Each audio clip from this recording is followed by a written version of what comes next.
نختم الا سمحتوا. قولي نقعد معاه ثاني الا سمحتوا. طبعا بغيت نخبركم شي شويه بما وقع في الجزائر.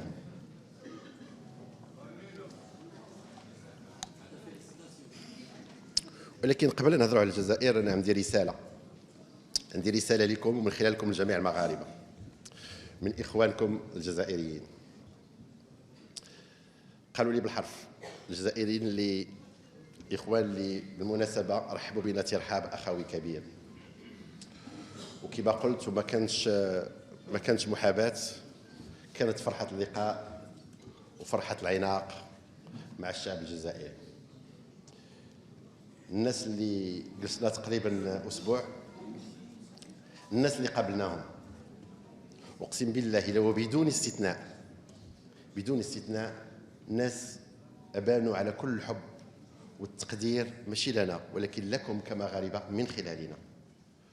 وقالوا لي الكاملين اللي كنتلاقى معهم، قالوا لي وصل وبلغ خوتنا المغاربه، حنا راه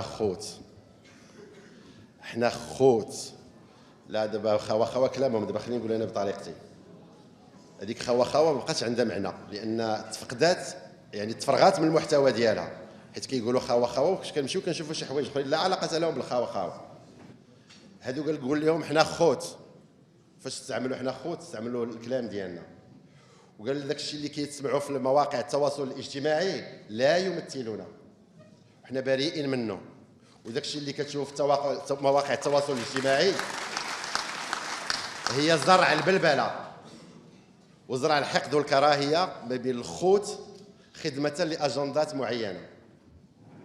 زرع الكراهيه والحقد ما بين الخوت خدمه لاجندات معينه، بمعنى هذوك الناس فقط مسخرين. الشعب تواق للعناق، تواق لرفع الحدود لا الجويه ولا الارضيه. قال لك حنا المغرب والجزائر الا استثمرنا في الاخوه ديالنا التاريخيه غادي نكونوا قوه ضاربه في الاقليم، غنكونوا قوه ضاربه لا قاريا ولا دوليا. ولكن هاد الناس الله يهديهم، هذا كلامهم. قالوا لي قول لي بلغهم سلامنا وقول لهم حنا الكلام اللي كتسمعوا فيكم في الحقد والكراهيه لا يمثلنا وماشي حنا.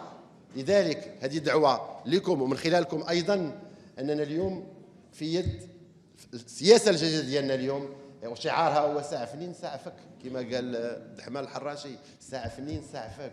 ما يجروناش المستنقعات ديالهم في الكلام الساقط وفي التدافع العقيم. حنا ماشي اخلاقهم، ولا على الاقل ماشي اخلاق هادوك اللي مسخرين، اما الاخلاق ديال الجزائريين يعني الشرفاء راه كيتقاسموها معنا، نفس الاخلاق ونفس الانتماء ونفس الغيره على هذا وعلى الاوطان ديالنا سواء كمغرب او جزائر.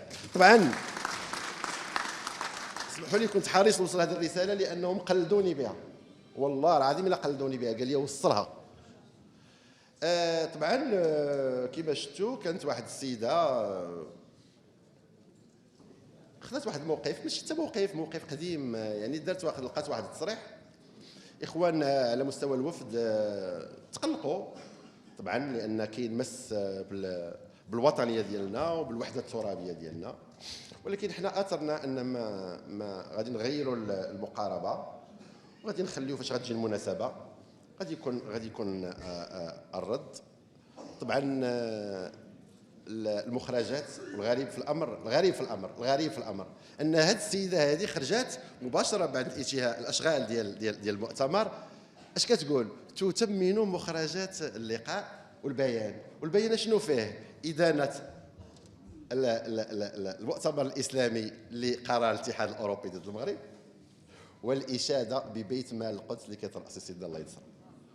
هو دابا وشوف راه الا الحماقه اعيت من يداويها. وانت كتقولي كلام البارح واليوم كتناقضي مع ذاتك وكتخرجي وكتثمني المخرجات. حنا شنو فهمنا؟ بان السيده تهضرات ماشي بالقناعه، السيده غير مسخره، سخرات ديك اللحظه ورجعات وهضرات في لحظه اخرى بكلام لا علاقه له مع الكلام الاول.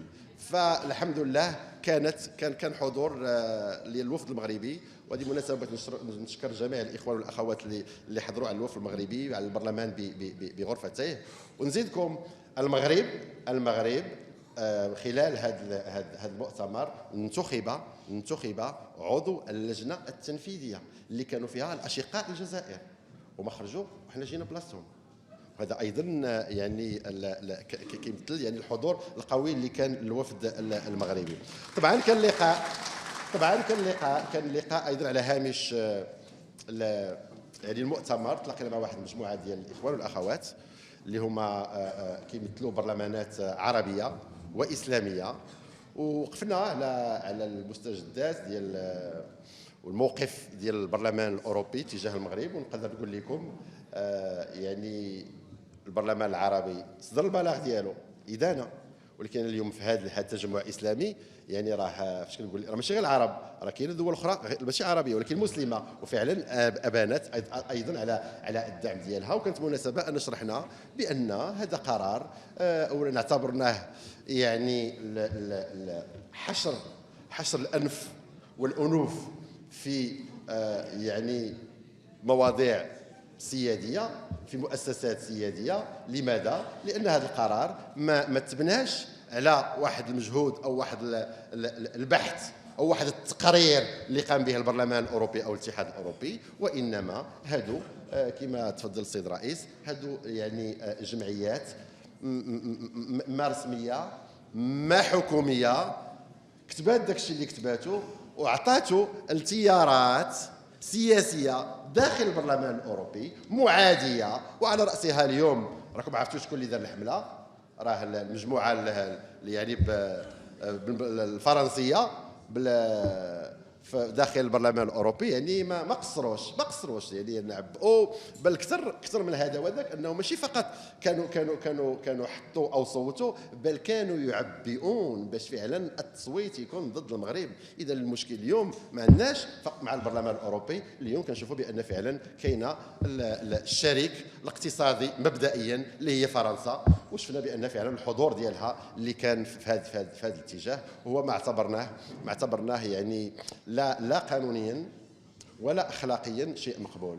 علاش؟ لان احنا عندنا في الاتحاد في الشراكه مع الاتحاد مع البرلمان الاوروبي، عندنا الاخوان في الغرف البرلمانيه كيعرفوها، عندنا اليات لتقييم هذه الشراكه. هذه الاليات فيها ايضا اللي قلتها الاخوان اللي حضروا منسقين في الفرصه في الاجتماع الفائت، عندنا اليات لتقييم الشراكه بما فيها الجانب الحقوقي. اذا الغريب كيفاش انت البارح انا كنجلس معاك على الطاوله ما قلتي لي حتى شي حاجه، خليتيني خرجت، جبتي تقرير مدوا لك شي واحد تحت الطبله وجيتي كتضربني به وجيتي كتبناه في هذا السياق. اذا هذا ما اعتبره المغرب غير مقبول ومرفوض جمله وتفصيلا. طبعا كما هضرنا قبيله على كحركيين دائما وابدا عندنا الجرأه ان نوقفوا على النواقص ديالنا. احنا ما كنقولوش باننا بلغنا الكمال، ولكن ما في اطار السياده. انا ما عنديش احنا عندنا مشاكل ما كنقولوش لا، ولكن كما عندهم مشاكل ايضا، ولكن ماشي باش تدخلي لي يعني فيك تما. اسمح لي انا عندي اوراق، حنا كنرافعوا كنغوتوا، طريقنا مازال طويله في الاصلاح وفي الحضور من اجل الاصلاح، ولكن ما غنقبلوش حصر الانوف كما قلت، وما غاديش التدخل في امور سياديه كما كانت تكون ناجحه او خطا. هذه كتبقى امور سياديه، يمكن يكون النصح يمكن يكون التوجيه مثلا اذا اقتضى الحال، ولكن باش يكون تدخل سافر بهذا الشكل غير مرفوض وغير مقبول. في الواقع دائما وانا كنشوفكم قدامي ما كنسخاش بكم، ولكن ما نطولش عليكم بزاف، اكتفي بهذا القدر وشكرا على الاصغاء.